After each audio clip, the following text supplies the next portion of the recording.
Bom, eu sou uma militante ativista, eu sou conhecida como Sininho. Eu sou gamer, também sou militante. Bom, a gente veio, na verdade a gente está fazendo esse vídeo para contar um pouco do que está acontecendo com a gente. As ameaças, elas sempre aconteceram, a galera que ia muito, ficava muito na linha de frente. Os militantes que ficam muito na linha de frente sempre sofreram ameaça. Mas depois que começaram as ocupações, essas ameaças pioraram e começaram a ser mais diretas. Quando a ocupação da Câmara Municipal começou, a gente sabia dos riscos que a gente estava correndo mais uma vez. Para formar um cordão!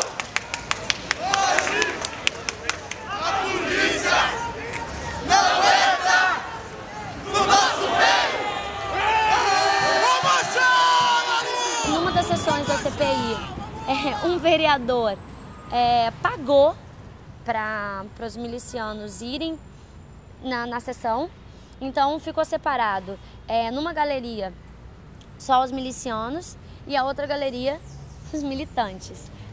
Apesar da mídia, especificamente a Globo, ter colocado que aqueles milicianos eram ativistas, não, mentira, eles não eram ativistas, eles estavam sendo pagos sim por vereadores ali dentro para atrapalhar, para incomodar e para colocar medo na gente. Nesse dia houve uma briga, os milicianos bateram, espancaram um dos manifestantes, dos ocupantes da ocupação. Eles ficaram o tempo inteiro ameaçando, fazendo gestos de morte, não sei o quê, o tempo inteiro.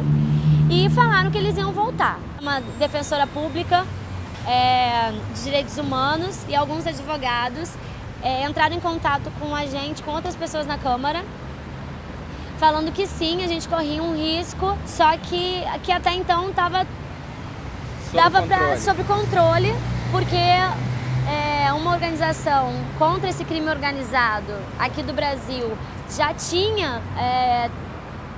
estava investigando 60 desses milicianos, 60 desses milicianos investigados, 30 estavam, mais ou menos 30, estavam na Câmara Municipal nesse dia que foi pago por estes vereadores. Inclusive, uma dessas pessoas que estavam lá, desses milicianos que estavam lá na Câmara, tem provas de que ele já tem mortes e mortes em cima aí, mais de 30 mortes. E a maior prova, assim, gente, de que lidar assim com esse tipo de coisa é perigoso e é difícil você ter alguma coisa concreta para denunciar, é essa. O cara tem mais de 30 mortes e está dentro da Câmara, está dentro da Câmara Municipal, entendeu? Maior prova também de que o governo, políticos, pessoas com grande influência estão envolvidos sim com a milícia. Não é possível que alguém vai ter mais de 30 mortes e não vai acontecer nada com o cara. Só vai acontecer se ele tiver costa quente com alguém lá de dentro. Entendeu? Eles foram lá pra dentro. Ativista com mais de 30 mortes. Isso não existe, gente. Pô, é óbvio que eram milicianos, era óbvio. Até porque, gente, ativista, militante é como qualquer outra rede de trabalho, sabe? Você conhece os fotógrafos, você conhece repórteres, você conhece gente da produção, você sabe quem tá no meio ou não. Todo mundo sabe. Entendeu? Com ativismo é a mesma coisa. A gente sabe quem é ativista. Uma hora ou outra, um grupo sempre se encontra lá no meio, as pessoas se reconhecem. Ninguém conhece eles, ninguém nunca viu eles em ato nenhum, entendeu? Eles só apareceram lá porque foram pagos para isso. E aí começou a acontecer algumas coisas estranhas logo depois disso. A gente recebeu uma denúncia por telefone que tinha uma comunidade aqui que estava querendo fazer a nossa proteção. Logo depois, 2, 3 dias depois, a gente recebeu uma nova ligação falando que tinha tido uma reunião de milicianos em Bangu e que eles estavam vindo com 4 Corollas, 2 pretos e 2 pratas, para a Câmara Municipal e eles estavam pesados. Para quem não sabe, pesado é armado. Estavam pesados. Realmente, 1h30, 2 horas depois, esses carros chegaram na Câmara Municipal e eles começaram sim a rondar o tempo inteiro. Nesse momento a gente se organizou, todo mundo dentro da Câmara se organizou, que ninguém ia sair de lá sozinho, que quem tivesse realmente que ir embora, teria que ir embora naquele momento, e que se a gente ficasse lá, a gente saberia das consequências. Nesse dia, a gente começou a receber várias ligações dessa comunidade, falando que eles estavam, ao longo da noite, interceptando esses carros dos milicianos. É muito estranho. Por que uma comunidade vai querer fazer a segurança de manifestantes contra os milicianos?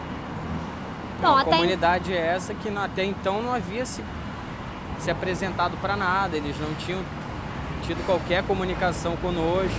Por volta de 6, 7 da manhã, a gente recebeu novamente a ligação falando que esse protetor, falando que já estava tranquilo em relação aos milicianos, só que era pra gente sair correndo da cidade porque tinham achado uma foto minha e dele e que seríamos a bola da vez. E aí de manhã a gente começou a ligar para as pessoas, começamos a averiguar isso. Realmente acharam um carro abandonado, que era supostamente dos milicianos, com fotos de pessoas da Câmara. A gente não sabe se realmente a nossa foto, se realmente é real isso. Se defensora pública, junto com outras pessoas, advogados, falaram que realmente a situação estava perigosa e que eles também tinham recebido uma denúncia,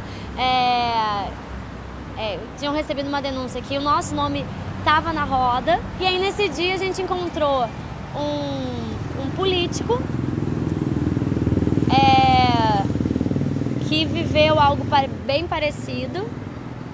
Esse político, essa pessoa passou informações do que ele viveu e aí sim ele falou, é melhor vocês saírem.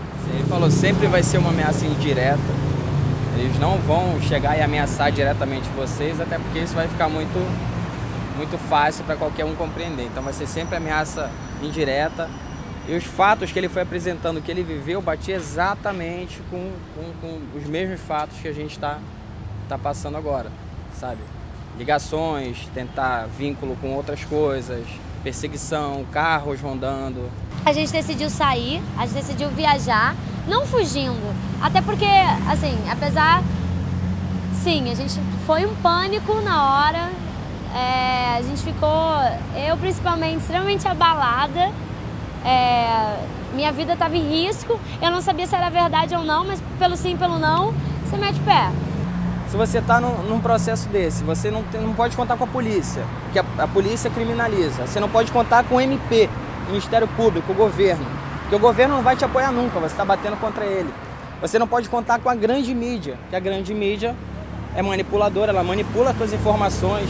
Muitas vezes a gente vê repórteres falando isso diretamente pra gente, cara, a gente vai fazer uma entrevista com vocês, mas eu não posso controlar. Quando passar no crivo lá, quando passar na peneira da edição, a gente não pode controlar o que vai sair.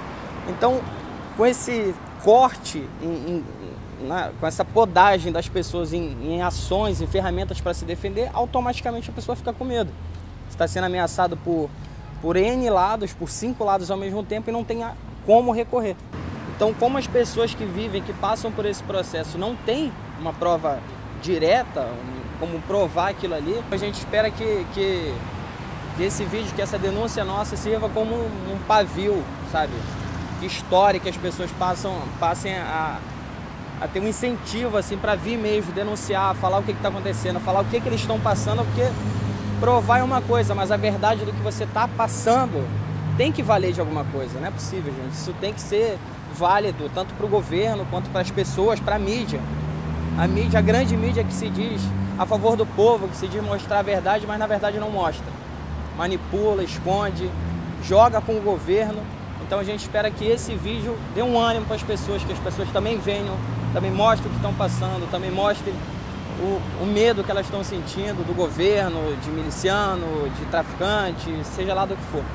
A gente tem uma carta-denúncia que é do nosso companheiro Pepe Cesarim, que ele denunciou. Ele foi muito corajoso e botou na internet que ele foi ameaçado diretamente, assim. Chegaram no Copacabral. Chegaram e falaram que ele estava correndo risco, inclusive foram falar com os pais dele. Ameaçaram os pais dele também. Que era para tirar o filho dele da rua porque ele estava correndo risco de vida. Sim, o Pepe saiu, ele ficou em casa durante alguns dias, mas ele voltou forte, voltou para a luta e inclusive voltou para a ocupação. Fim da polícia militar no Brasil! Eu acho que é uma forma de todo mundo se proteger, todo mundo juntando as suas histórias. Vamos juntar, cada um faz a sua denúncia, mas vamos juntar as nossas histórias, porque tem muita gente vivendo a mesma coisa. Então, é uma forma de fortalecer também, né? Fortalecer todo mundo. Se todo mundo for contar as ameaças que está vivendo, o que está passando, vai ser um fortalecimento, sabe? Para a militância inteira e para as pessoas. Vai ser uma proteção a mais. Não é possível que 15 pessoas, sabe, 10 pessoas vão inventar histórias, inventar ameaças, 15 pessoas com manias de perseguição, isso não vai ser possível. Então, se as pessoas, sabe, colocarem um pouquinho o peito, sabe, começarem a procurar a mídia independente, começarem a procurar a grande mídia alternativa, eu acho que vai ser uma forma de proteção para todo mundo e para dar veracidade nas próprias denúncias que estão acontecendo. E só para a gente não esquecer, apesar da falta de prova, a gente não pode esquecer o que aconteceu na ditadura, porque foi assim que começou. Foi com pequenas ameaças, tortura psicológica, sequestro relâmpago, e isso está acontecendo no Brasil hoje. Então não vamos deixar isso acontecer, não vamos deixar a história se repetir. Vamos abrir o olho, denunciar, ter coragem de ir botar a cara. É isso, gente. É isso.